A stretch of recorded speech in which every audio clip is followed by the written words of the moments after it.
Fiz alguma coisa errada já? Não, né?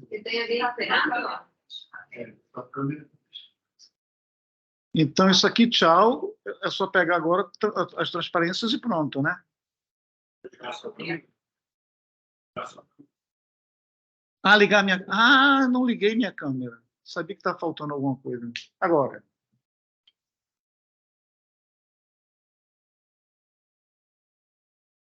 Rodrigo! Boa tarde. Muito bem. Tem som? Tem, né? Tá ótimo. Certo. Então, acho que agora é achar um PDF para projetar.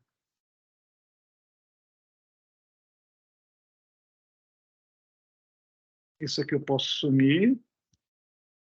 Isso aqui eu gostaria de maximizar. E fica essa coisa aqui que me irrita, mas não tenho o que fazer, né?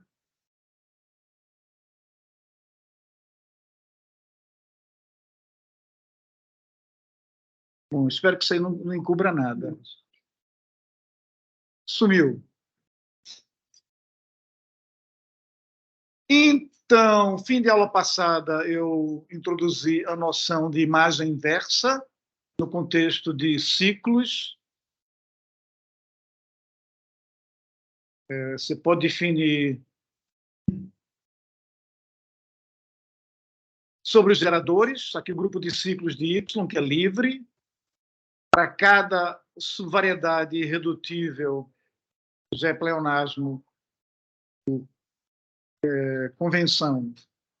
Você pegar em Y, você pode pegar a imagem inversa esquemática, você pega as equações que definem Z em Y, joga essas equações nos anéis de coordenadas de X, isso é a imagem inversa esquemática em X, dá um subesquema fechado, para qualquer subesquema, para qualquer esquema, a gente sabe associar um ciclo fundamental, que é olhar para os componentes irredutíveis. Cada componente irredutível tem o seu ponto genérico, se calcular o anel local naquele ponto genérico, vai ser um anel de Artin, tem um comprimento finito, e esse é o coeficiente que você põe na ponta. Isso é uma vasta generalização de multiplicidade de raiz de um polinômio. Como vocês bem sabem, polinômio não variável. Então, a gente vai querer uma operação de imagem inversa que seja compatível com a equivalência racional e bem comportada com respeito à imagem direta, ou seja, a comutação mais ou menos óbvia que você puder pensar deve valer quando você tiver um par de mapas e puder fazer primeiro imagem inversa, depois faz imagem direta, por efeito ao contrário, vai dar igual, com as hipóteses apropriadas, é parte do que a gente vai ver hoje. Então, só para lembrar, o ciclo imagem inversa é essa combinação que você faz aqui. Calcula a imagem inversa esquemática. Isso aqui tem um ciclo fundamental, que vai ser combinação das componentes irredutíveis, da maneira a que eu me referi a instantes. Isso estende por linearidade. Então, o exemplo que todo mundo deve ter em mente é quando você pega a inclusão de um aberto, tá? Então, a imagem inversa é óbvio, você pega um fechado, intersecta com o aberto que você pegou, pega o ciclo disso, então não tem surpresas, tudo acontece da melhor maneira possível nesse caso. E, em particular, é verificada essa formulazinha aqui, que é já uma sugestão de que essa imagem inversa, nesse caso, é certamente compatível com os geradores de equivalência racional. Você pegar estendido por linearidade, a imagem inversa do ciclo de zeros menos polos de uma função racional, isso é, de novo, o ciclo de uma função racional, a saber da restrição a V. Tá? Você tem uma função racional, você pode restringir, desde que o aberto, onde que ela estava definida, encontre esse V que você quer calcular essas coisas. Tá? Então, está aqui um exemplo de imagem inversa, que é simplesmente interseção com um aberto, e vale essa condição mágica, que é o que permite fazer agora imagem inversa a nível de grupo de Chau, a nível de passagem ao quociente por equivalência racional. Tá? Esse aqui é o quociente do C estrela, mas por quem você está passando o quociente morre aqui, por conta desta frase que eu estou mostrando aqui, e que tem a ver com essa igualdade a que eu já me referi.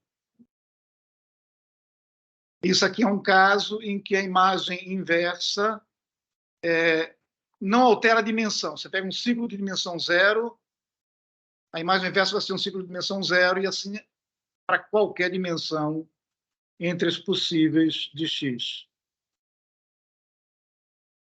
Um outro exemplo que eu vou passar rapidamente é quando você faz o produto de duas variedades.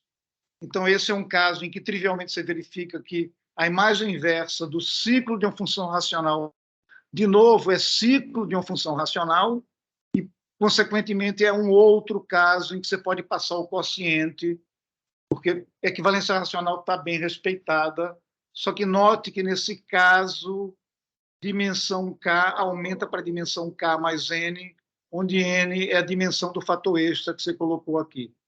Ok? Então, quando você faz o produto de duas variedades sobre um corpo algebricamente fechado, você ganha de novo uma variedade. Ok? E a imagem inversa tem uma expressão que é esperada e a compatibilidade com equivalência racional funciona trivialmente.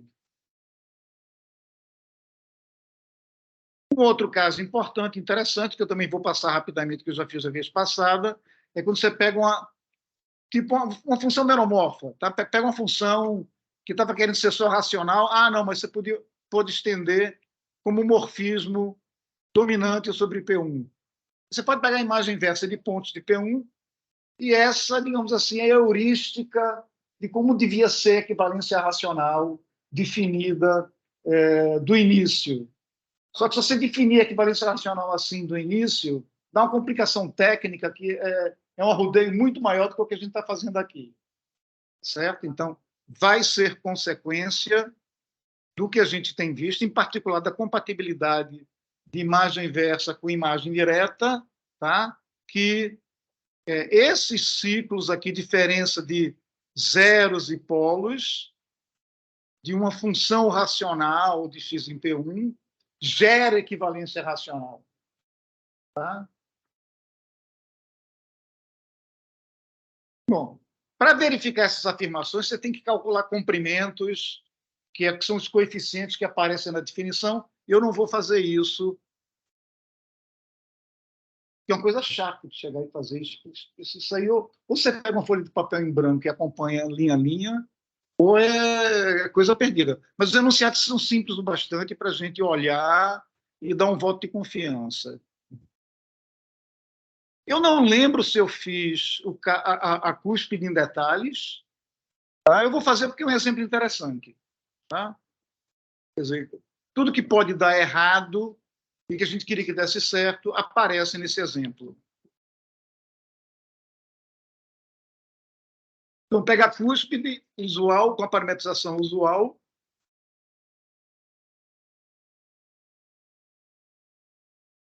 Aí você pega x e y restritos à curva y. Então, a imagem... Aqui eu pus estrela, eu devia ter colocado sustenido. Estou sendo inconsistente com a notação que aparece mais na frente. Mas aqui é a nível de anel de coordenadas. Tá? Você compõe com F. Então, você pega a composição de x com F, da T2, a composição do y com F da T3. Ok? Aí você pode pegar o ciclo da função racional y em y maiúsculo, ou seja, você vai fazer y igual a zero aqui. Ou seja, você olha para o anel de coordenadas do plano, que é o anel de polínômios em duas variáveis, kxy, passa o quociente por y2 menos x3, e você agora vai ver o subesquema definido por y. Então, você passa o quociente por y. Então, em duas variáveis ficou só 1, e você está passando o quociente agora por x3. E o comprimento desse negócio aí é 3, o que explica que o ciclo dessa função é 3 vezes Q. Onde Q é a origem? Tá? Agora, se você pegar, pela definição que eu dei, a imagem inversa de Q, tá certo? Isso aqui, na verdade, vai dar 2P. Lembra que F vai de A1 em Y. Você pegar a imagem inversa da origem aqui em Y, você está pegando, então, o subesquema. Imagem inversa, você vai pegar o ideal gerado por T2 e T3, tem que ser o ideal gerado por T2. Isso dá 2 vezes o ponto em A1. Ok? Lembrando que a imagem inversa esquemática, você pega, faz a imagem algébrica a nível de anéis de coordenadas e vê o que é que está gerando lá dentro. Quer dizer, Q em Y é dado por duas equações, Y barra e X barra. Então, a imagem inversa esquemática, você tem que ver Y barra e X barra, o que é que gera quando você faz o pullback para A1. Então, você está pegando o T2 e o T3, o ideal gerado é o ideal gerado por T2, isso dá 2 vezes o ponto. Então, já começa a ficar estranho, né? Aparece 3Q aqui e 2P aqui. Então, para esse caso, você vê que se você pegar o pullback do ciclo divisor da função racional, que é de fato uma função regular y, você vai pegar 3 vezes f estrela de Q, que é 6P, que não é 3P, que é o ciclo da imagem inversa. Então, a imagem inversa de um ciclo não precisa ser o ciclo da imagem inversa, que esse exemplinho aí mostra. Tá? Isso é triste. Né? A gente gosta dessas rezas, né? Isso com não sei o que, eu não sei o que com isso. A gente gosta das computatividades. Então, precisa de hipóteses sobre os mapas para que as identidades que a gente considera naturais venham a valer. Okay? Então, isso é também um exemplo em que a estrela da composta não é a composta das estrelas na ordem trocada que você espera para a imagem inversa conjuntista, por exemplo. Tá? Então, se você pegar F, o F que eu dei, que era parametrização da cúspide, e pegar para G a função Y, você pode calcular de um lado, pode calcular do outro e ver que dá diferente. Tá?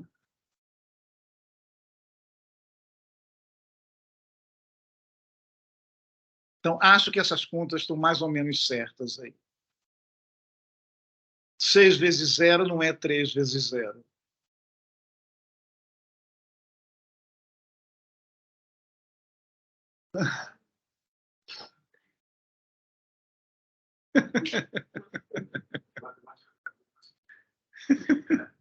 Então, agora, essas coisas vão todas funcionar bem com a hipótese correta para fazer imagem inversa, imagem recíproca, que é a condição de flatness, planitude.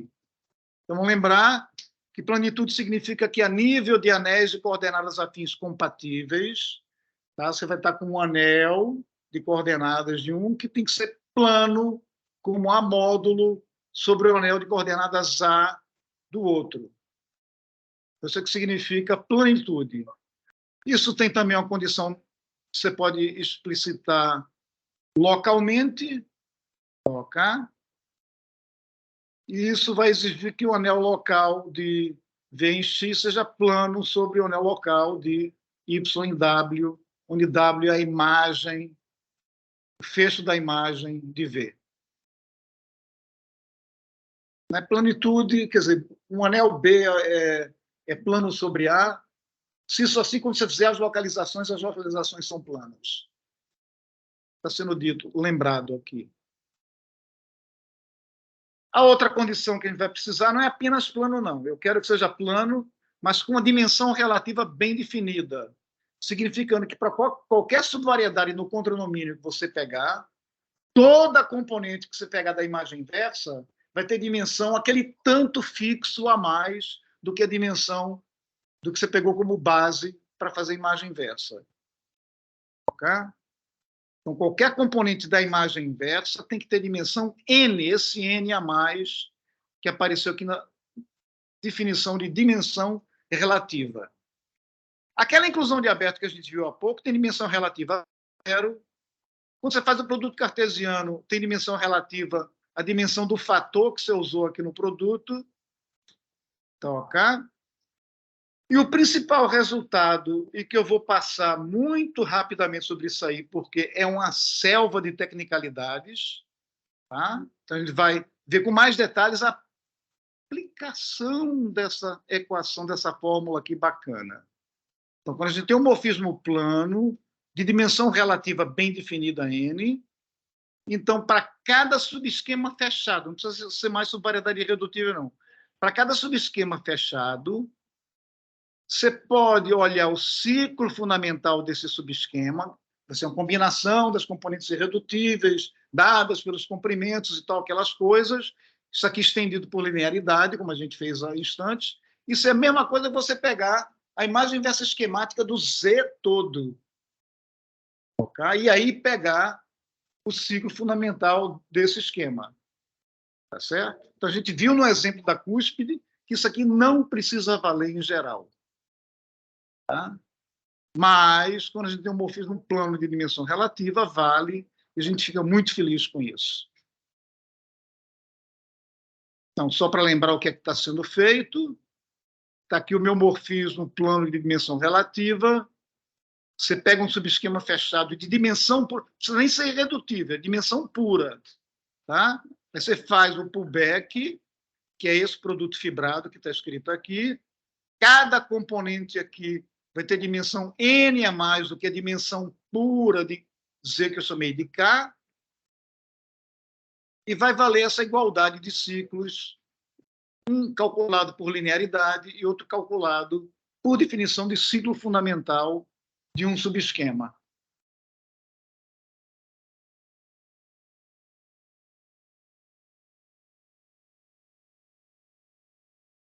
Então, primeiro ponto, você faz as simplificações e pode supor que quem você está pegando a imagem inversa, o Z é o Y ambiente todo. Ok?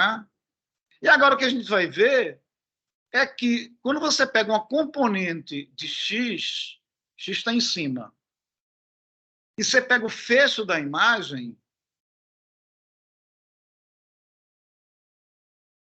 esse aqui é artiniano, porque eu peguei um componente de X.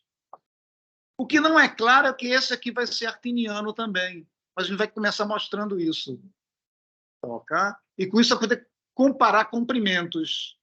Antes de pegar o pullback e depois pegar o pullback. Essa que é a intenção do que eu vou discorrer agora. Agora, o B é artiniano, porque é o anel local do ponto genérico de X numa componente irredutível. Tá? Estou supondo que V é uma componente de X, então isso aqui é artiniano.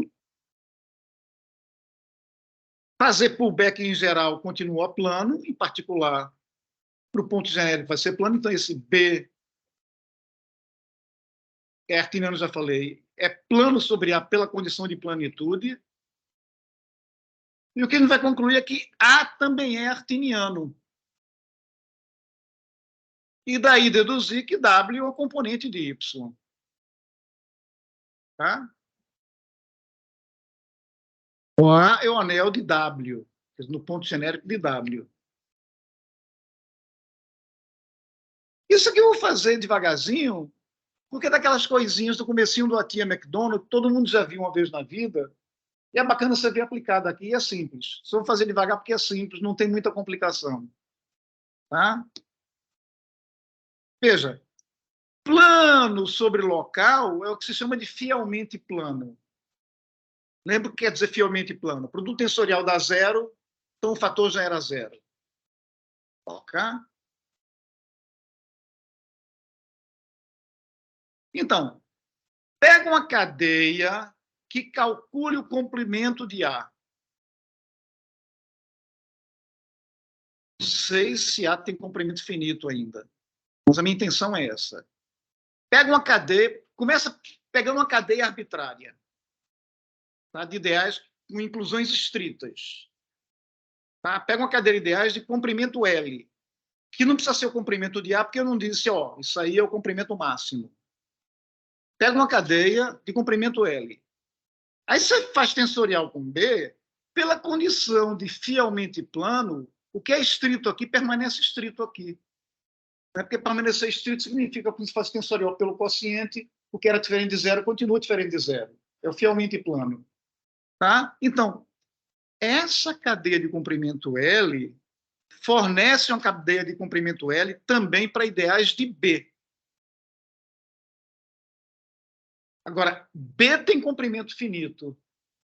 Então, esse comprimento L que apareceu aqui é limitado pelo comprimento de B, que é o máximo. Tá? Então, qualquer cadeia de A tem comprimento finito, porque é limitado pelo comprimento de B. E esse é finito. Então, saiu a condição arquiniana que eu queria. Tá? Em particular, se você pegar agora e escolher para aquele L o comprimento de A, os quocientes sucessivos vão ser o corpo resíduo, porque é o que tem comprimento 1, não dá para aumentar. Tá, ok? E aí você vê que dá para comparar o comprimento de B sobre B e exprimir uma soma desses comprimentos aqui, olhando os quocientes sucessivos. Tá? E aí você deduz que o comprimento de B sobre B é o múltiplo do comprimento de A.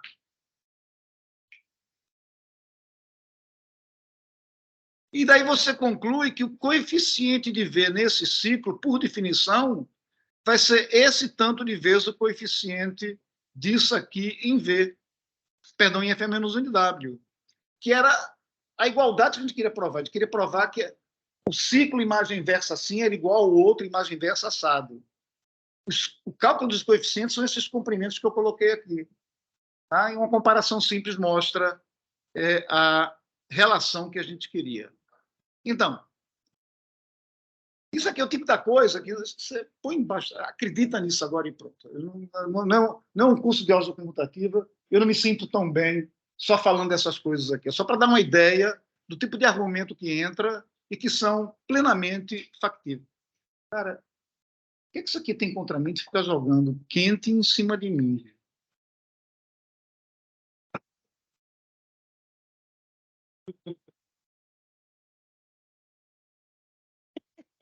Ai, ai, ai.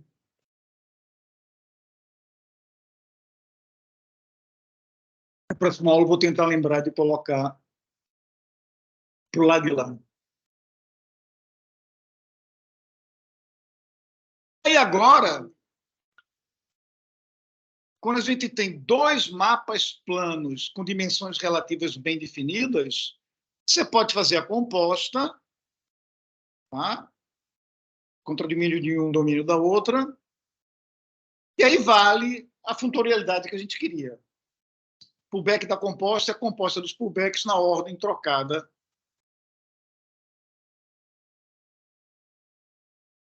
Para fazer a demonstração, basta pegar geradores. Você pega, então, um fechado irredutível V aqui em Z. Então, por definição, essa imagem inversa é o ciclo da imagem inversa esquemática, tá? Que eu usei apenas a definição. Não precisava ser uma composta GF, é para a imagem inversa qualquer. Okay? Agora, aqui a gente tem, para a imagem esquemática, a gente tem funtorialidade. Tá? E, pelo que a gente viu em instantes, o ciclo de um pullback é o pullback do ciclo com condições de planitude. Então, dá para colocar um F para fora. Aí você repete o argumento com esse G-1 de V, aparece aqui o G estrela de V, e a funtorialidade sai, então, do resultado anterior.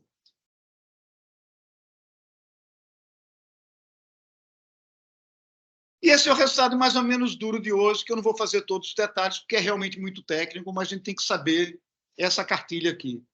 A imagem direta própria é compatível com a imagem inversa plana com dimensão relativa bem definida. Então, nesse diagrama, você tem x para y próprio, não ao contrário, x para y quero é plano, tá? Y' para y próprio. Então, como aqui embaixo é plano, você pode fazer pullback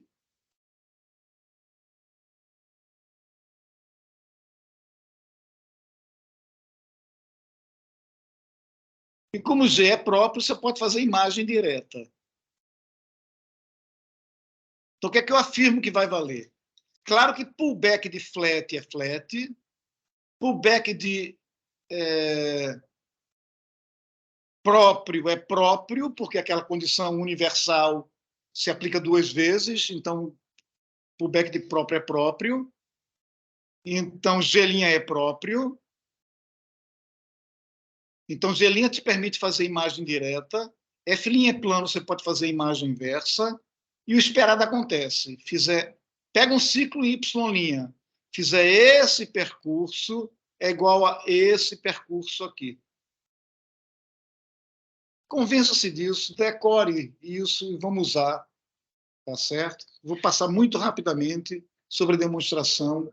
Os detalhes mais, como é que se diz, espinhosos, estão nas notas adicionais que eu distribuí, está no livro do Fulton, para quem tiver curiosidade, não cai na prova. Tá? Então, para verificar uma identidade dessa, você vai para geradores, aplique em geradores. Então, na verdade, você pode começar supondo que Y' é quem... Basta aplicar essa fórmula para o ciclo fundamental de Y', supondo Y' já irredutível. Por quê? Porque esse Y você vai aplicar para geradores. Geradores são coisas irredutíveis em Y. E a argumentação que a gente vai fazer, pela funtorialidade que a gente já tem até o momento, você termina substituindo Y' por um V' ao qual você queria aplicar e que fosse esse irredutível. Porque quando você compuser o G restrito a V', a inclusão de V' e Y', isso aqui é próprio. Tá? Então, olha para esse diagrama aqui. Está aqui plano, está aqui próprio. Eu estou explicando por que eu posso substituir Y' por V'. Tá? Eu quero mostrar que a imagem direta aqui, seguida de imagem inversa para cá, é a mesma coisa que imagem inversa lá, seguida de imagem direta para cá. Isso aqui é tipo um prisma, né? Dá para perceber, né? Então, você tem um prisma triangular. Tá?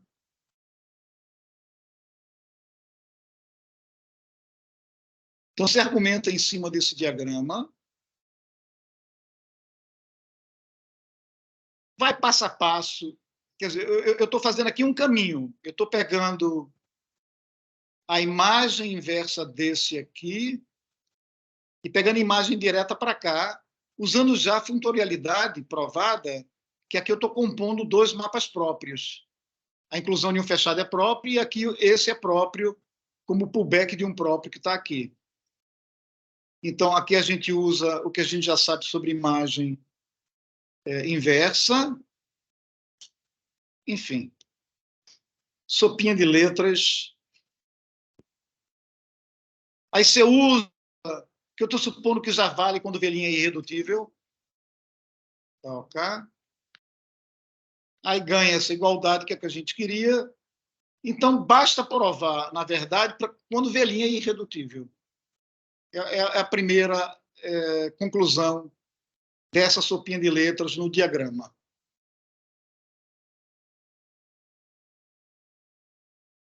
Então, a gente pode simplificar as notações e supor que o Y original é a imagem do Y', e com a mesma dimensão, porque senão a gente vai estar num caso trivial, tipo 0 igual a 0, né? Porque a imagem direta própria, você sabe que quando você diminui a dimensão, vai no zero. Como você está fazendo um pullback de coisas que mantêm dimensões, né? Ou tem dimensão relativa bem definida. Então, se você tiver num caso em que aumenta a dimensão, para a imagem direta, trivialmente fica 0 igual a 0, não é um caso.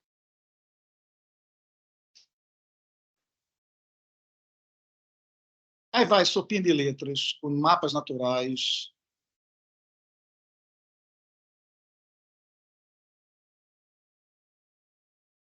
E, no fim das contas, como você está no caso de mesma dimensão, você tem que provar que a imagem direta própria desse x' é d vezes o ciclo de x, onde d é o grau. Tá? D é o grau. Grau do mapa G.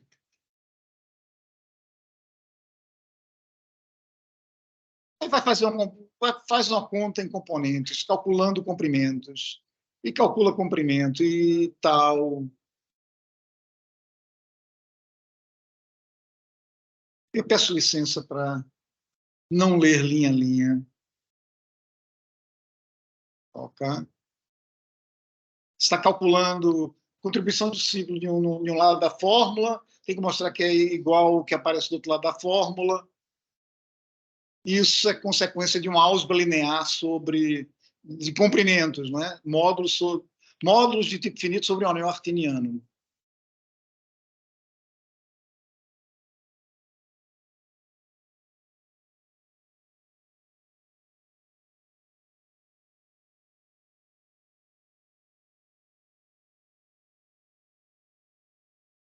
A gente reduz ao caso em que o mapa, que já era genericamente finito, porque a gente estava supondo que era a mesma dimensão e dominante, tá? Mas próprio com genericamente finito, você pode reduzir a finito. Porque tem aquela história, quase finito com próprio é finito. Isso é um teorema mais ou menos duro de mostrar. Tá?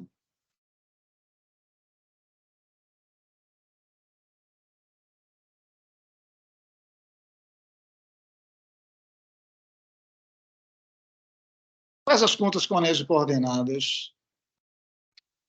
Já sabe que é afim, então a imagem inversa do afim vai ser o afim. Aquele diagrama que a gente tinha para o enunciado da compatibilidade de imagem direta com imagem inversa própria, esse aqui, isso se traduz no anel de coordenadas nesse diagrama que eu coloquei aqui agora.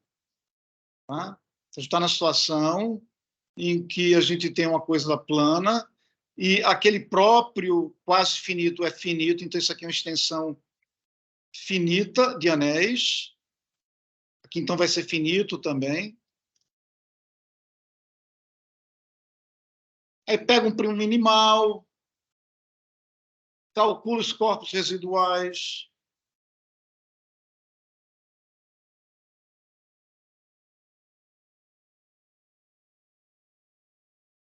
São contas. Peço desculpas, não vou fazer isso aqui linha a linha, não.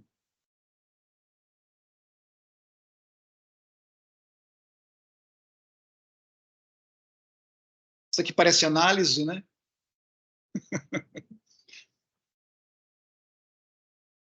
Menor ou igual, terminando com igual, é tudo igual.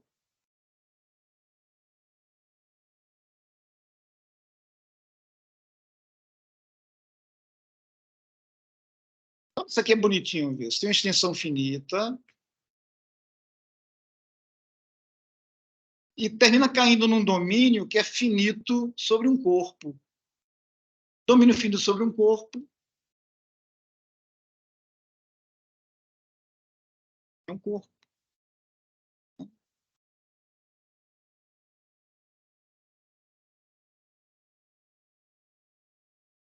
Então, aquela igualdade com o grau aparece dessas contas nos anéis de coordenadas que eu escrevi aqui.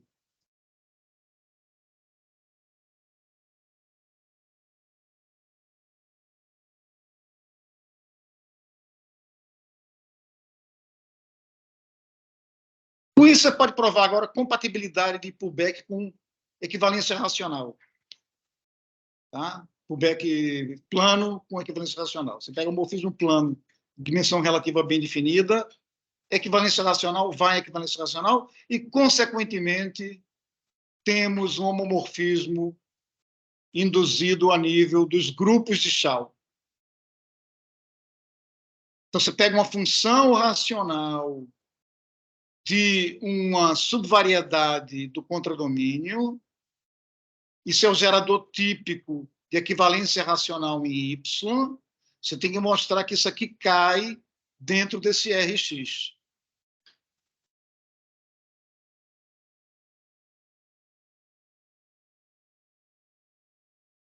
Então, você pode fazer umas simplificações mais ou menos óbvias. Pode supor que o V que você está querendo calcular a imagem inversa, calcular a operação sobre divisor de zero menos polos de uma função racional em V, pode supor que é o próprio Y. Então, a F vai ser dominante. E agora a gente vai se aproximar daquela história de querer ver equivalência racional como zeros menos polos. Como é que é feito isso? A gente não tem uma função racional y para P1? Então, você pode pegar o fecho do gráfico aqui em y cartesiano P1 e estudar esse diagrama que eu escrevi aqui. Isso aqui é o fecho do gráfico, aí tem uma projeção para y, tem o F plano que a gente tem. A gente quer mostrar que pegar a equivalência racional, a imagem inversa vai cair em equivalência racional aqui de x, e vai querer fazer isso relacionando com esse morfismo que a gente tem aqui agora. De y para P1 era racional, mas aí você fechou o gráfico, você ganhou um morfismo para P1. Terrivelmente, porque é a projeção.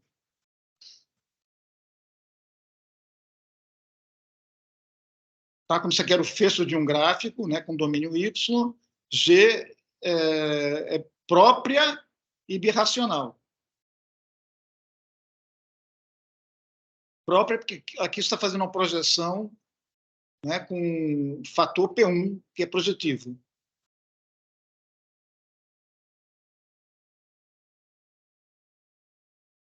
Então, você começa a calcular pullback do divisor da função racional R. Então, você pode pensar, esse divisor está sendo calculado, por definição, em V, que já é Y, que é onde a R estava definida. Okay? Então, tem uma imagem direta própria aplicada aqui.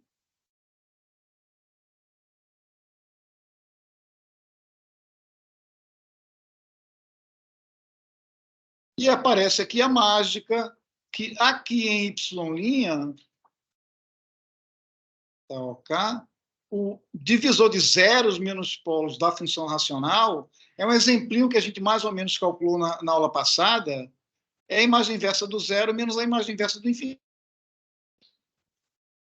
A gente fez um exemplo com as continhas, com esse sabor aqui. Tá, ok? Então, aqui eu tenho imagem direta própria, e aqui eu tenho imagem recíproca plana. Tá? Então, você pode fazer as comutações.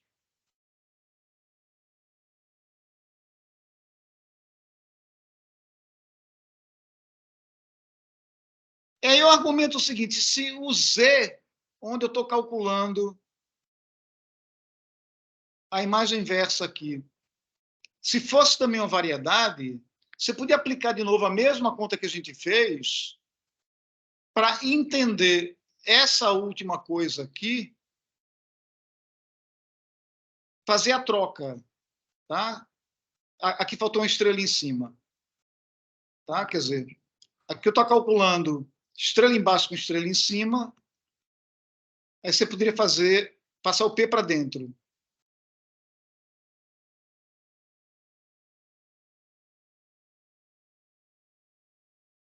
E e usar simplesmente que imagem direta própria preserva a equivalência racional. Mas esse mundo não é tão favorável assim. Esse Z que apareceu aqui como produto fibrado não precisa ser uma variedade. Tá? Y é uma variedade, X a gente já pode reduzir, pensar que fosse uma variedade, mas se você faz produto fibrado, o Z não precisa ser variedade. A única coisa que você pode garantir, que é por hipótese, é que Z tem dimensão pura. Tá? Porque esse F aqui, lembra, era plano com a dimensão bem definida. Significa que para cada componente aqui, você está pegando a imagem, é a mesma. Tá? A gente só tem que a dimensão pura e não que é irredutível, então tem que batalhar mais. E a batalha está escrita aí. E assim completa a demonstração. Vamos passar adiante.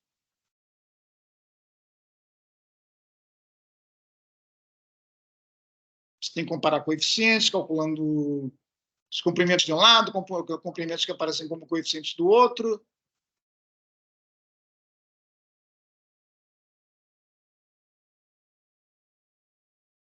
E a igualdade que a gente quer segue de um lema, que é a última coisa mais técnica de álgebra comutativa que vocês vão ver no quadro hoje, tá? E que envolve o lema da serpente.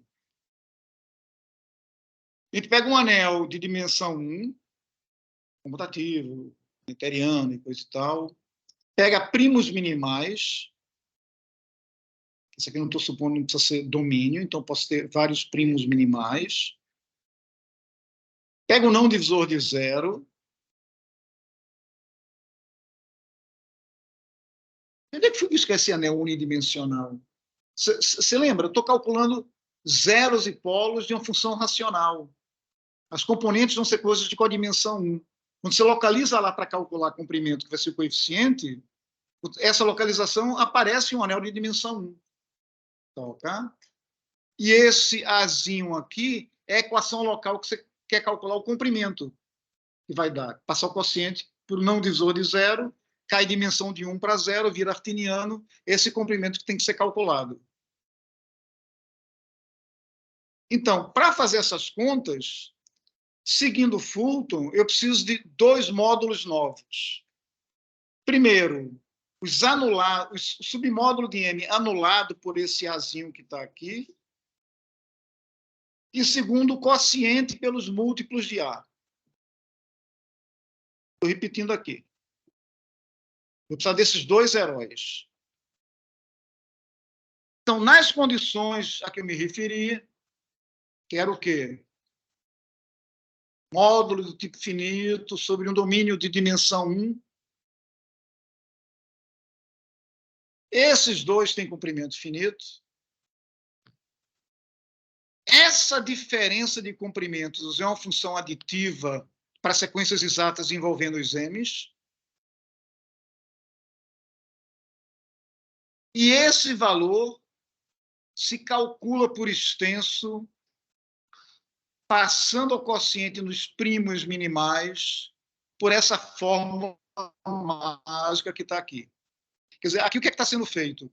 Eu estou olhando para a equação na componente reduzida, quer dizer, PI era o primo minimal, se passou o quociente por PI, significa que você jogou fora a nilpotente, tá? E o preço que você tem que pagar para essa passagem ao PI, você tem que multiplicar por esse comprimento novo que aparece aqui. Tá?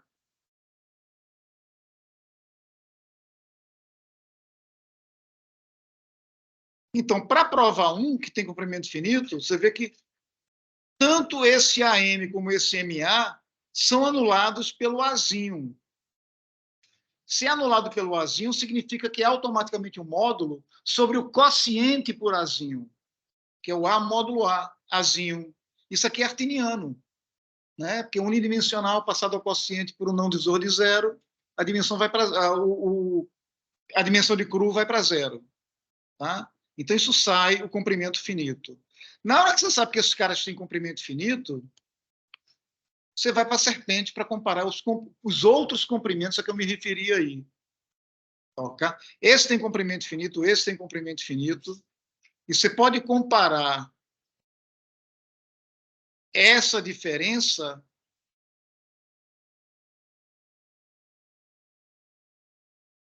eu quero esse comprimento menos esse comprimento.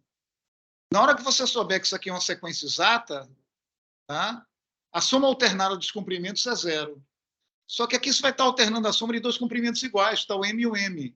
Por isso que o comprimento desse vai ser igual ao comprimento desse, que vai ser a soma desses dois aqui. Então, serpenteando por aí, não tem surpresa, sai aquelas contas com essas afirmações aqui.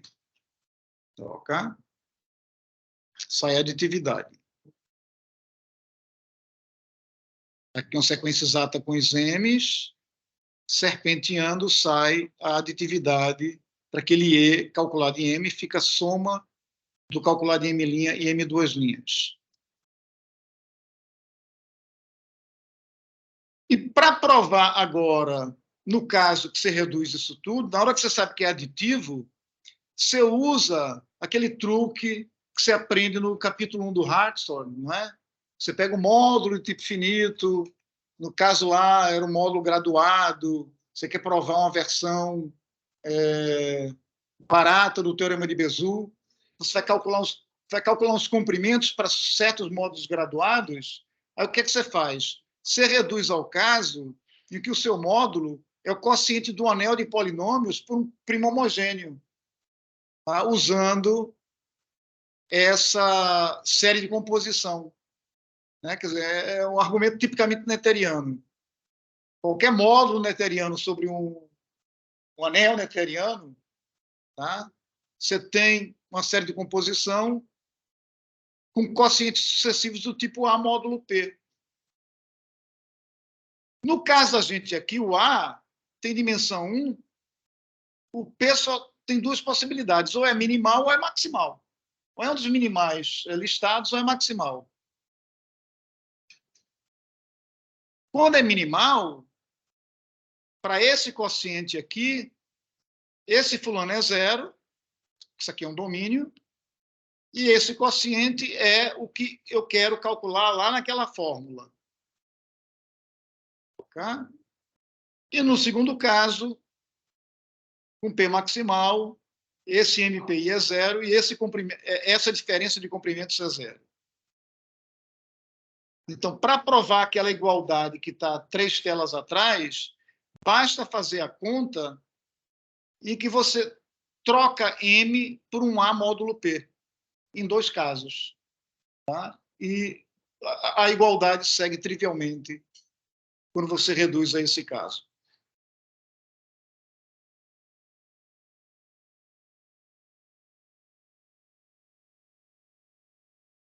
E vamos voltar para a geometria boa de guerra. Tá? O professor meu costumava dizer que não tem uma aula de matemática que não tenha pelo menos uma demonstração completa.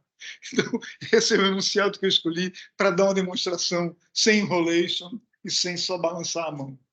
E é um resultado importante. Okay? Não é nada, mas com ele a gente já vai poder calcular na próxima semana, né? Vários grupos de Chal. Hoje aparece uma amostrazinha só.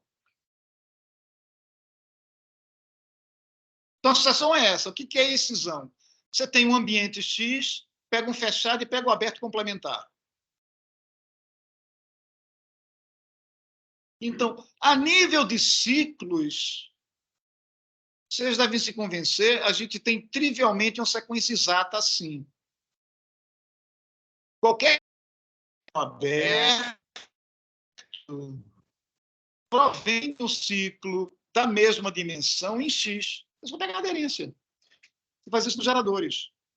Você pegar um fechado irredutível em U, pega o fecho dele em X, vai dar um fechado irredutível em X, que quando você fizer a interseção com U, reproduz o que você tinha. Então, está a sobrejeção aqui garantida.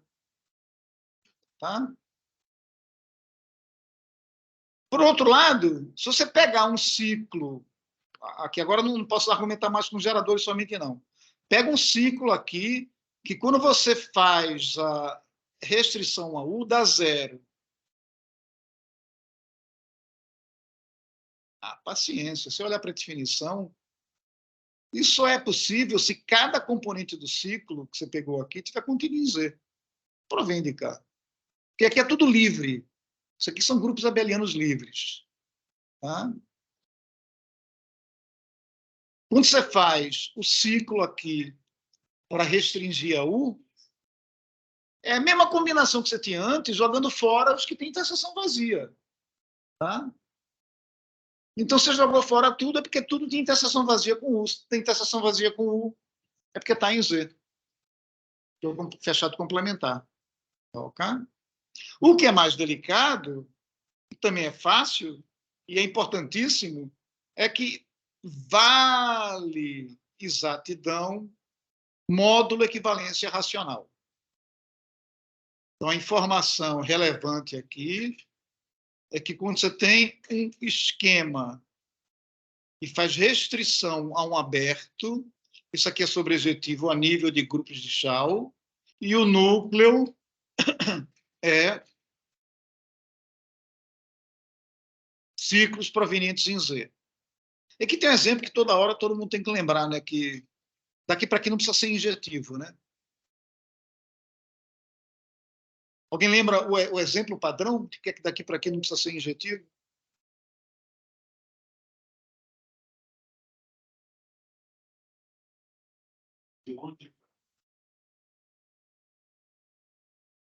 Então, quer dizer, pega um fechado em X. Então, você pode ter ciclos, módulo equivalência racional no fechado, que não é zero, mas quando você olha no ambiente, vira zero.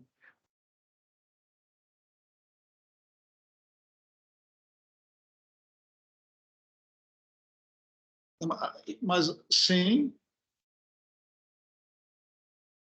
está o ponto fechado em A1, tá? Então, ele é diferente de zero, porque o ponto é livre, mas em A1, qualquer coisa, exceto o... Né? Quem quiser um exemplo mais complicado, pensa na curva elíptica, sei lá. Você pode ter ciclos, enfim, que não vai dar zero, mas quando você olha em P2, vai dar zero, desde que o grau seja zero. Né?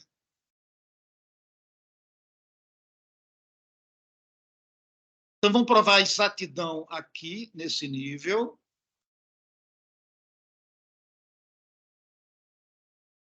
Essa aqui é exata no topo, que a gente já argumentou.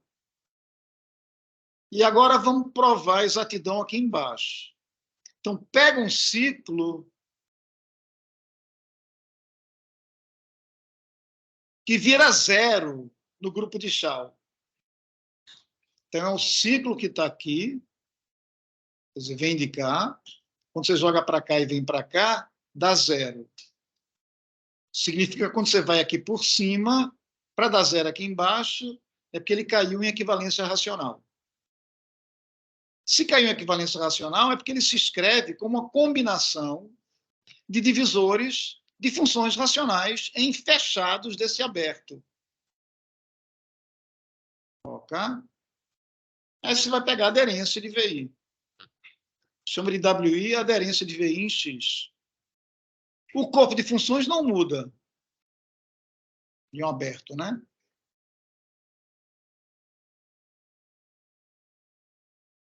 Aí você se convence facilzinho de que a diferença de C para esse divisor de função racional agora olhar no fechado do WI, a diferença entre eles é o que está na diferença de WI para VI, que é o que provém de Z. Ok? Então, o que tiver aqui que morre lá, provém daqui. Em equivalência racional também. Tá bem?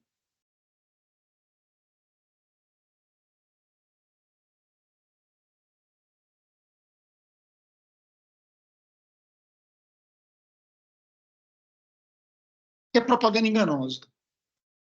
Tá? Se eu fazer um casozinho simples. Pega X, faz de conta que você sabe calcular o grupo de Chau de X e põe um fator a n, o mais simples possível. Aí a gente tem um mapa plano, com dimensão relativa a n. Então, você pode fazer pullback plano, né? Flat pullback aqui. E o que vai acontecer é que, no espaço total, não aparecem ciclos novos. Tudo provém da base. Você pegar um fator,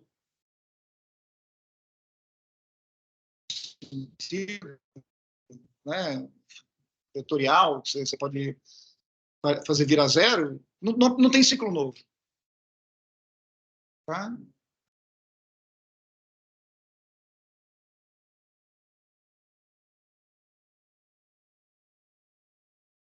Na verdade, isso aqui vai ser um isomorfismo.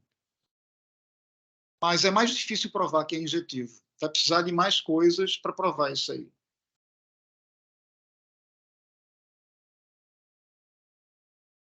E veremos adiante.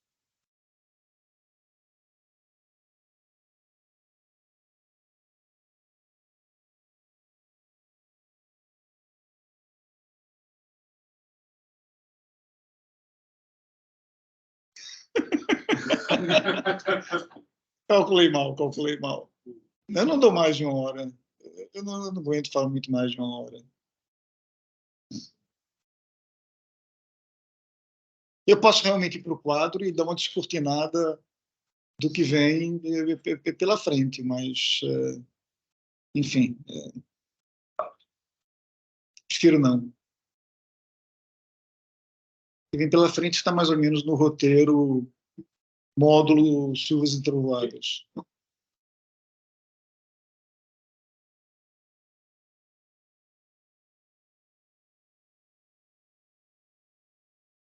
A demonstração disso aqui, alguém já viu? Por que não tem ciclo novo?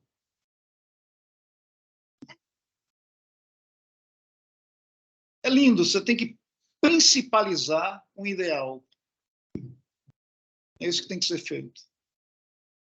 Não pode ser nenhuma X. X é qualquer dele. X é absolutamente qualquer. Então, a primeira coisa que você percebe é que basta fazer n igual a 1. Tá? Então, do que é que se trata agora?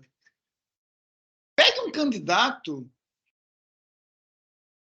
a ciclo novo em X cartesiano a 1. Então, é tipo um fechado irredutível. Tá? Você está com X cartesiano a 1, um fechado em X cartesiano a 1. Aí você olha a projeção para X. Ou domina ou não domina.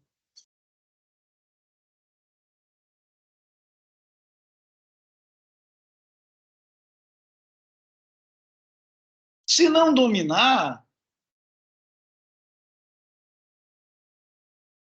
esquece, não vai ter o menor problema.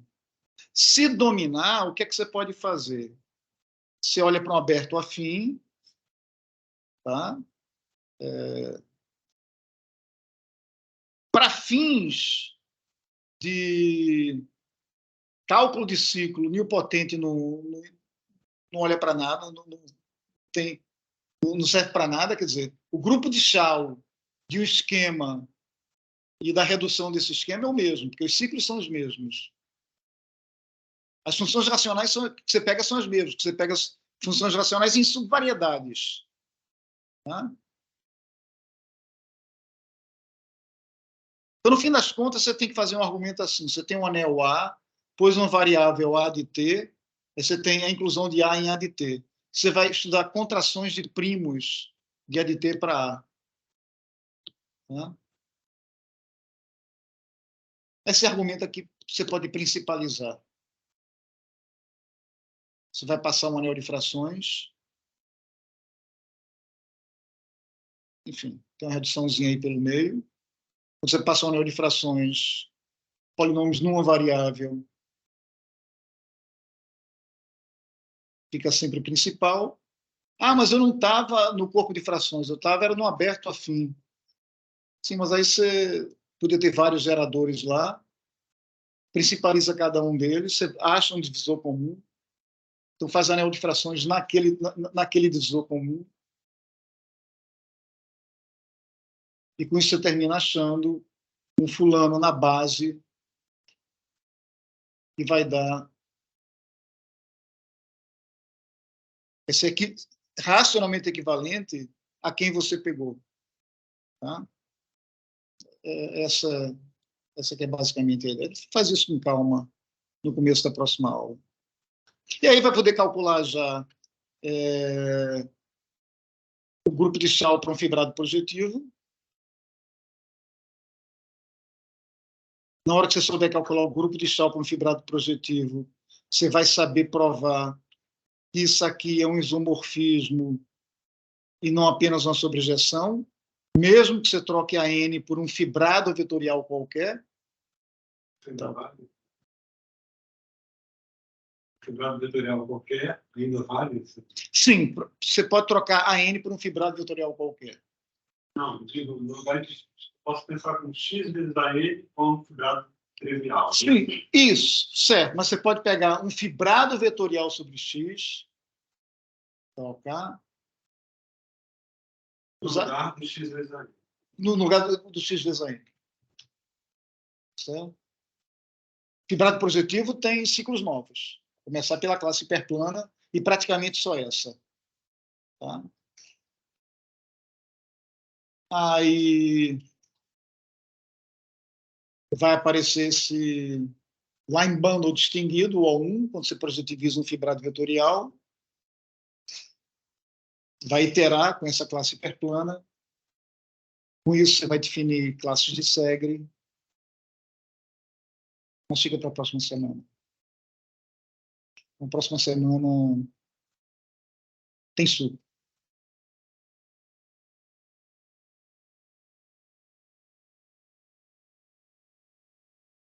Assim, tem que parar de gravar, né?